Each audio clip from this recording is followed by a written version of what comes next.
It's another leaky day in the world of Magic the Gathering. Another round of Phyrexia All Will Be One cards have just been spoiled. And this time, they all share a common theme. They're all really dumb. Magic. I am a wizard! History. I'm an old wizard! The magic historian. My bones hurt. Greetings, owners of fine luxury cardboard rectangles, my friends. I hope the day finds you well because we have gathered to talk about Phyrexian dumbness. There's a whole new batch of spoiler cards from the ongoing leak situation. If you don't know real quick, Dominaria Remastered apparently sometimes comes with Phyrexia All Will Be One rares in there accidentally. So we've got an ongoing spoiler situation, and all the cards we're going to look at today share the common theme of being dumb. But if you want to check out all the cards that have come previously, I did 2 videos yesterday that I will show images of on the screen and link at the end of the video. So if you want to know everything that's come from the leak, check those out too. That out of the way, let's take a look at the cards that were revealed today. Glissa Sunslayer, and this is a formidable card. 1 green, 1 black, and 1 for a 3/3 legendary creature that is a Phyrexian zombie elf. I love that type line. The abilities are wild. Here's where the card gets really dumb. First of all, you get First Strike and Death Touch, which are an amazing combination. The fact that even if a creature is some 6/6, doesn't matter. First Strike hits it, Death Touch takes it out. So Glissa can take care of anybody who doesn't have First Strike and they can't lay a finger on her back, which is pretty solid and in a lot of cases is going to make you not want to tangle with her. Then you tack on the combat ability, and here's where it gets mega dumb. Whenever Glissa Sunslayer deals combat damage to a player, choose one. Draw a card and lose 1 life, destroy target enchantment, or remove up to 3 counters from target permanent. This is a nice set of abilities. The first one is straight up a Phyrexian arena effect, where you're getting card advantage, and honestly, 1 life point is not a big deal. We all know this. The only life point that really matters in a game of Magic is your last point of life. So this card draw, really solid. Being able to destroy enchantments is an excellent tacked on bonus. And the third ability, if it's not obvious right away, can be used to reduce the loyalty of or even get rid of planeswalkers on top of getting rid of oil counters and all these other things that exist. So there is a lot of power packed into this card, and the flavor behind it is awesome. Glissa was originally Glissa Sunseeker,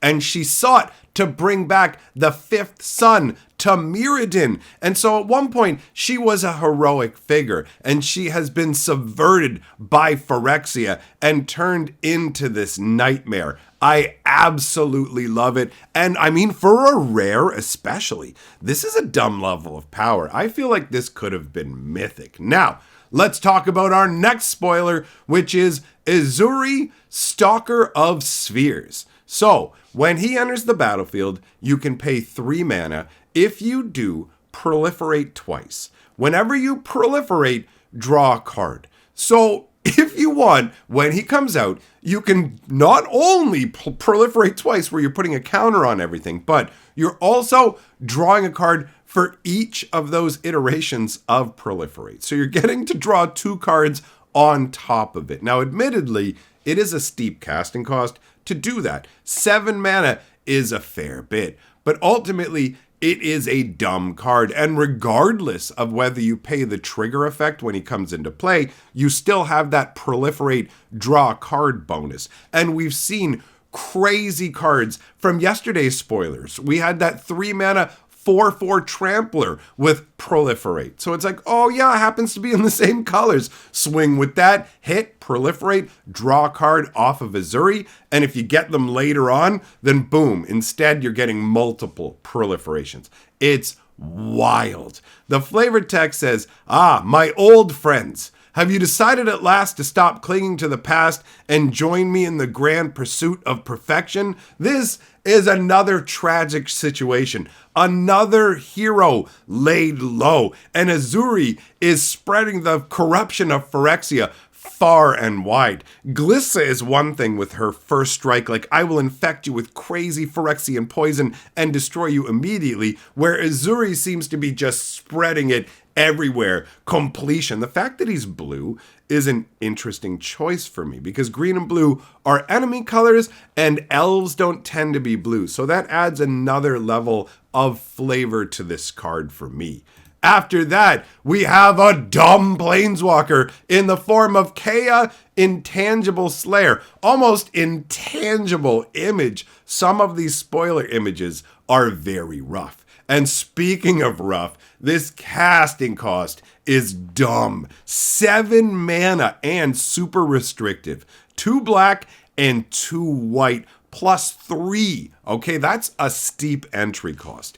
6 loyalty, though, is nothing to sneeze at. Hexproof is an interesting ability for a planeswalker to have. You don't normally have that, so you're going to have a much harder time getting rid of her. You're not going to be able to target her with burn spells. You're basically going to have to swing in for combat damage. So that does add a layer to it, but that 7 is really dumb. Now, +2, each opponent loses 3 life and you gain 3 life. That's a 6-point life swing while taking her up to 8 loyalty on the first turn. That's pretty wild, the first turn you've had her out. So that's all right. You've got 0, you draw 2 cards, then each opponent may scry 1. It's a bizarre idea. Why does your opponent get to scry 1 from this? Like imagine you play this for 7 mana and then draw 2 cards. Your opponent, I don't know if that's because white has to do some sort of like we're equal setup and black has to make a sacrifice. So that's where the scrying comes in. It feels blue.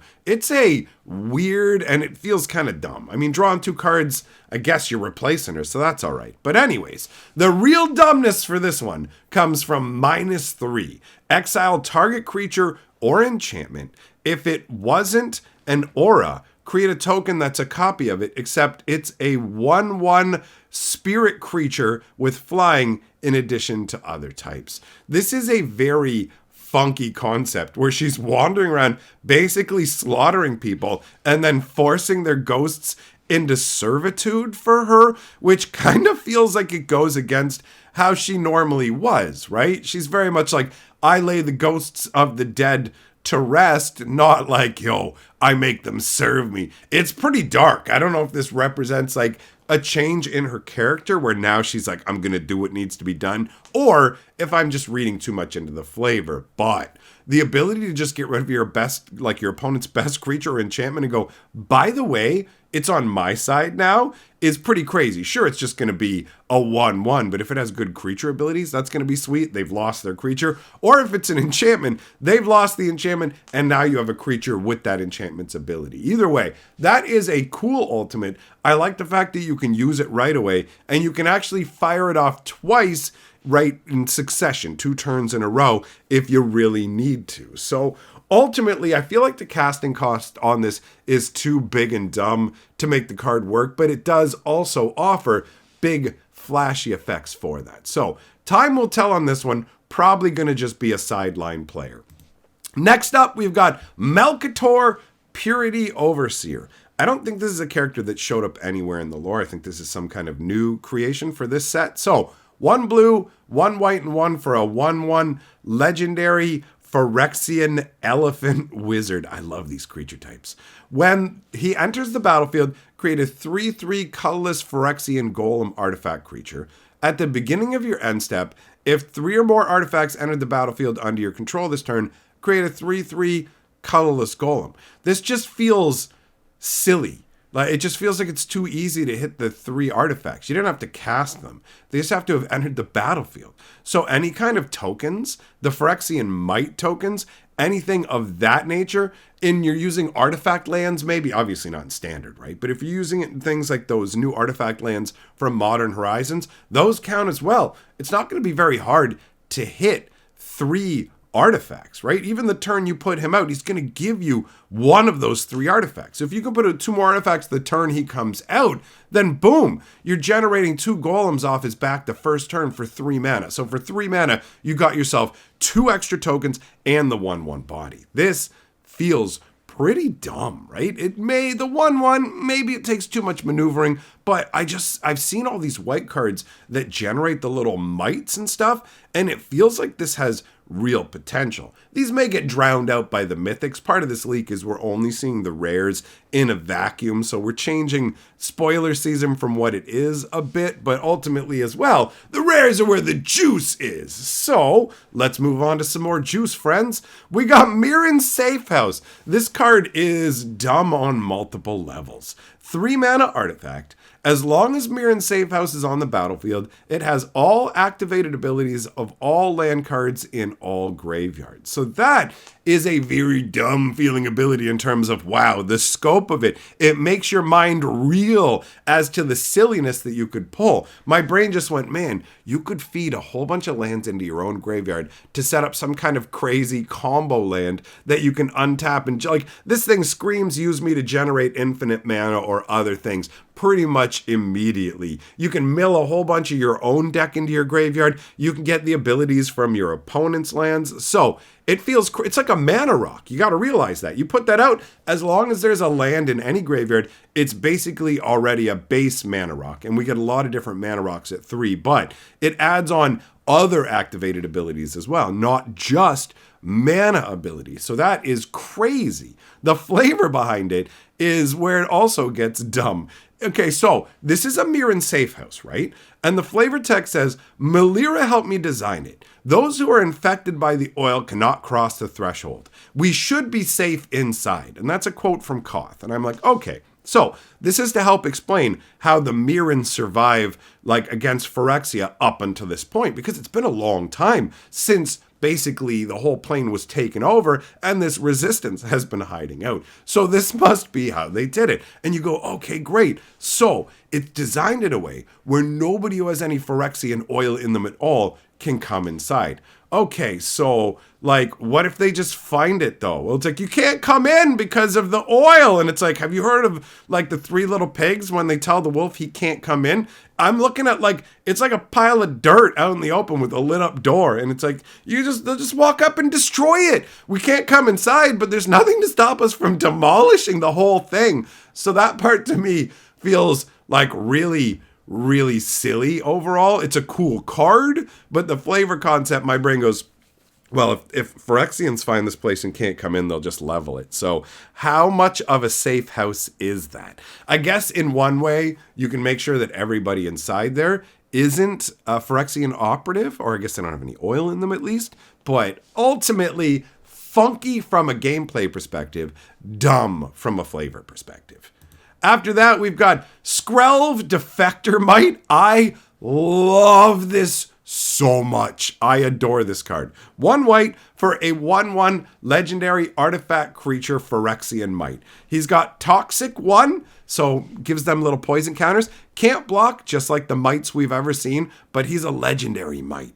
Choose a color. Another target creature you control gains Toxic 1 and Hexproof from that color until end of turn. It can't be blocked by creatures of that color this turn.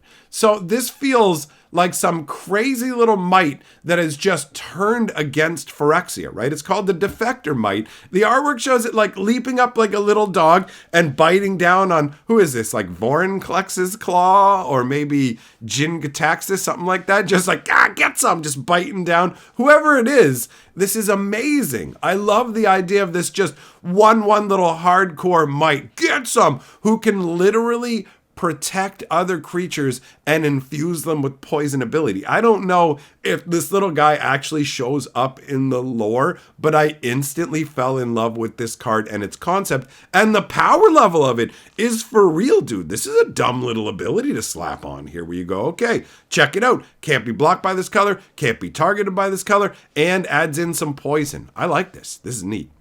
And then we've got Tyvar, Jubilant Brawler! And he just looks dumb, doesn't he? Look at that artwork. On the spoiler site where this was posted, somebody said they took away his hotness, and I started laughing. He looks so goofy. The positioning and everything of this. I know it's a low-res piece of art, but still. All right, 1 green, 1 black, and 1. So, he has 3 loyalty. You can activate abilities of creatures you control as those creatures had haste. That feels great. The ability to use creatures right when they come out is so dirty. I love it. And then you have the +1, untap up to 1 target creature. He's just begging to be built around creatures with big, crazy effects. You can use them right when they come out twice. It feels great. And then the -2 is mill 3 cards. You may return a creature card with mana value 2 or less from your graveyard to the battlefield. So that part is honestly far less exciting and feels kind of tacked on, right? He has the more of an enchantment feel. He does have the +1, so he can keep going up and milling, and it's a nice little add-on bonus, I guess, but just bringing back tiny creatures, you're going to want more expensive creatures with crazier abilities, maybe. I don't know. I mean, I guess he is kind of an elf planeswalker lord too, so maybe they're thinking that way, right? Where you go, okay, here you go. Play your elves, they can generate their mana right away, you can play more of them, you can mill them, get them back. There might be that kind of a vibe. It's funky, though. He looks so goofy, just punching that Phyrexian in the face. Take that! Taste my fist! So, my friends, I have a question for you. Do you think, because there's a lot of opinions on this, do you think that these leaks were intentional, or do you think that this happened accidentally? I lean towards accidental bad QA from Wizards, but let me know. Do you think this is Wizards' 4th dimensional chess marketing, or is it just them screwing up because they're trying to make a million products at once? Also, if you want to see like 30 more spoilers, check out this video up on the screen that I did on my other channel. See you over there, friends. Big thank you to my patrons.